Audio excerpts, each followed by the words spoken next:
আমরা চনা বুট রান্না করব, এই জন্য আম্মু তেল দিয়ে দিল, আম্মু পেঁয়াজ দিয়েছে, চনা বুট দিয়ে দিল, কাঁচামরিচ দিল এবং আদা রসুন বাটা, এখন দিল হলুদ মরিচ লবণ, এখানে মরিচ দেয় না, দিচ্ছে পানি, এখন দিচ্ছে আলু, এগুলো একদম ভর্তা হয়ে গেল।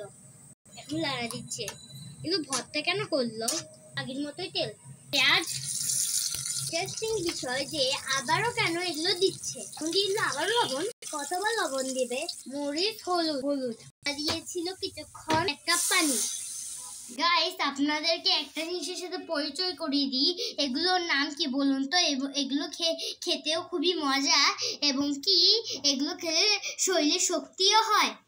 অবশ্যই কমেন্ট বক্সে বলবেন যে এটির নাম কি। এই মাছগুলো কি আপনারা কি চিনেন? এই মাছগুলোর নাম বলুন তো কমেন্টে। এগুলোর নামটা 2টো 3টো 4টি 5টি 6টি 7টি 8টি 9টি 10টি। দেখি তো চনা বুটগুলো হয়ে গিয়েছে নাকি। ও হয়ে গিয়েছে তো লাগছে, এটা তো মনে হয় হয়ে গিয়েছে। এটা হয়ে গিয়েছে গাইস, মাছটা হয়ে গিয়েছে। মাছগুলো নামিয়ে রাখছে, 1টা 2টো 3টি 4টি 5টি 6টি 7টি 8টি 9টি 10টি দিয়ে দিচ্ছে। এখানে মাছ রয়েছে, এখানে একটু অনেক খাওয়া লাগছে। এখানে একটু পানি দিচ্ছে, গরম পানি, একটুখানি লাড়া দিচ্ছে। এখন এগুলো বাটিতে বাচ্চা, এগুলো কোথায় নিয়ে যাচ্ছে? এখন দিচ্ছে তরকারিতে ঝোল, অনেকটা আলু দিচ্ছে সিদ্ধ করে, এটাকেও কচলিয়ে ফেলেছে। এখন দিচ্ছে একটা মাছ, এই যে শেষটা দেখুন সবগুলো দিয়ে দিয়েছে।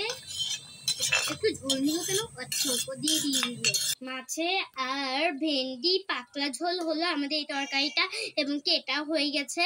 গাইস, আল্লাহ হাফেজ।